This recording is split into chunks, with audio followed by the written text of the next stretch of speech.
किसी तरह वहाँ से निकला और इंसानों से मदद मांगने पहुंचा, लेकिन उसने सोचा नहीं था कि उनका मेडिकल तरीका बहुत अजीब होगा। उन्होंने सीधे अपने हथियारों के गोदाम से एक चीज निकाली जो पहले से ही बनाया गया मैकेनिकल हाथ नीचे फेंक दिया। ये खास तौर पर किंग कांग के लिए बनाया गया इन्फिनिटी ग्लव न केवल यूजर की ताकत बढ़ा सकता था, बल्कि इसमें बिजली का इफेक्ट भी था। ये सचमुच कमाल का था। जैसे ही जमे हुए हिस्से के इलाज की दवा किंग कांग की बॉडी में इंजेक्ट की गई, ये उसके साथ पूरी तरह फिट हो गया। इन्फिनिटी ग्लव भी धीरे धीरे लगकर तैयार हो गया। इस मैकेनिकल अपग्रेड से मिली ताकत ने तुरंत किंग कांग को एकदम चौंका दिया। वो जल्दी से खड़ा हुआ और अपने नए इक्विपमेंट को देखने लगा। जल्द ही उसे एहसास हुआ कि एक मामूली पंच में भी इतनी जबरदस्त पावर थी, तो उसने चुटकी बजाकर इसे आजमाने के बारे में सोचा। लेकिन ठीक उसी समय सुको घबराकर दौड़ता हुआ आया। दरअसल उसने देख लिया था कि स्कार किंग शिमो पर सवार होकर यहाँ हमला करने वाला है। अगर उसने जमीन की दुनिया की ओर जाने वाले रास्ते पर कब्जा कर लिया तो शायद पूरी इंसानियत पर एक बड़ी तबाही आ जाएगी। मजबूर होकर किंग कांग को ही पहले आगे बढ़ना पड़ा, लेकिन एक जगह पर दो किंग नहीं रह सकते। गॉडजिला की नजर में किंग कांग का आना उसकी अथॉरिटी को चुनौती देना था, खासकर जब कांग ने दांत दिखाकर जानबूझकर अपना इन्फिनिटी ग्लव दिखाया। इस बात ने तुरंत गॉडजिला को भड़का दिया और फिर उसने एक छलांग लगाई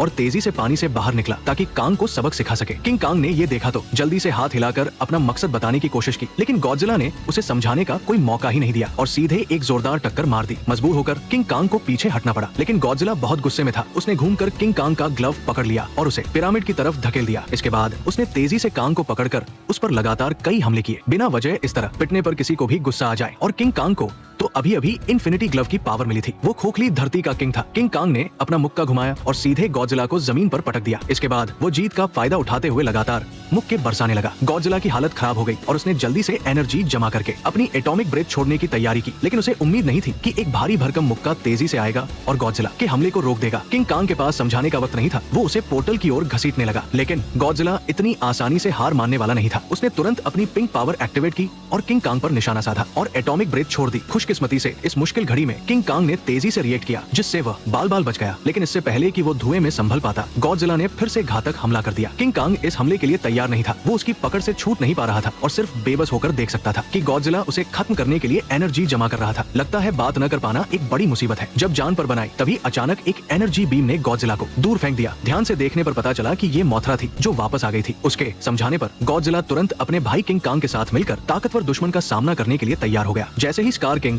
अपने सैनिकों के साथ खोखली धरती के एंट्रेंस को तोड़ने वाला था, एक रोशनी अचानक आसमान से नीचे आई। जब धुआं हटा तो दो जबरदस्त टाइटन सामने आए। स्कार किंग ने ये देखा और तुरंत हमला करने के लिए आगे बढ़ा। किंग कांग भी पीछे नहीं रहा और वह अपने भाई की पीठ पर चढ़ गया और अपना मुक्का लहराते हुए आगे बढ़ा। लेकिन जैसे ही वे टकराने वाले थे, दो इलेक्ट्रोमैग्नेटिक पिरामिड अचानक टकरा गए, जिससे खोखली धरती की दुनिया में तुरंत ग्रेविटी खत्म हो गई। मजबूरन उन्हें इसी का सहारा लेकर अपनी जान की बाजी लगानी पड़ी। अच्छी बात ये थी कि ये सब सिर्फ 2.5 मिनट तक चला। जिस पल किंग कांग ने अपनी कुल्हाड़ी वापस ली, ग्रेविटी फिर से नॉर्मल हो गई। अपने नीचे स्कार किंग को देखकर किंग ने बिना सोचे समझे किंग कांग को लात मारी और नीचे कूद गया। ये देखकर कि सब बिना कंट्रोल के पोर्टल की ओर गिर रहे थे, किंग कांग ने अपनी कुल्हाड़ी घुमाकर नीचे गिरने की स्पीड कम करने की कोशिश की, लेकिन अनजाने में वो अपना हथियार खोखली धरती में ही छोड़ आया। जमीन पर सबसे पहले पहुंचने वाले स्कार किंग ने लंबे समय बाद सूरज की रोशनी देखी और जीत की हंसी हंसने लगा। इसके बाद उसने अपने नीचे मौजूद इंसानों पर दहाड़कर अपनी हुकूमत का ऐलान किया। इंसानी दुनिया पर कब्जा करने के लिए उसने तुरंत शिमो को हुक्म दिया कि वो आसमान में बर्फीली सांस छोड़े ताकि धरती को फिर से आइस एज में पहुंचाया जा सके। किंग कांग ने ये देखा और बिना किसी झिझक के अपना मुक्का चलाया और गॉडजिला की एटॉमिक ब्रेथ के साथ मिलकर कुछ देर के लिए उनके प्लान को बिगाड़ दिया। लेकिन स्कार किंग इतनी आसानी से हार मानने वाला नहीं था। उसने किंग कांग के हमले से टूटा हुआ अपना दांत थूका और फिर से शिमो को गॉडजिला से लड़ने का हुक्म दिया, जबकि खुद हड्डी का चाबुक लेकर किंग कांग से किंग की लड़ाई लड़ने लगा। लेकिन हर बार जब वो कमजोर पड़ता तो वो शिमो को भी हमला करने का हुक्म देता, जिससे किंग कांग कुछ नहीं कर पा रहा था। इस मुश्किल घड़ी में गॉडजिला एक बार फिर ध्यान भटकाने के लिए आगे आया, लेकिन इसके बावजूद वे स्कार किंग और शिमो के परफेक्ट कॉम्बिनेशन का मुकाबला नहीं कर पा रहे थे। कुछ ही देर में उन्होंने कांग का ग्लव पकड़ लिया और उसे जमीन पर गिरा दिया। अपने भाई को इस हाल में देखकर गॉडजिला से और बर्दाश्त नहीं हुआ और उसने अपना सबसे बड़ा हमला किया। स्कार किंग ने देखा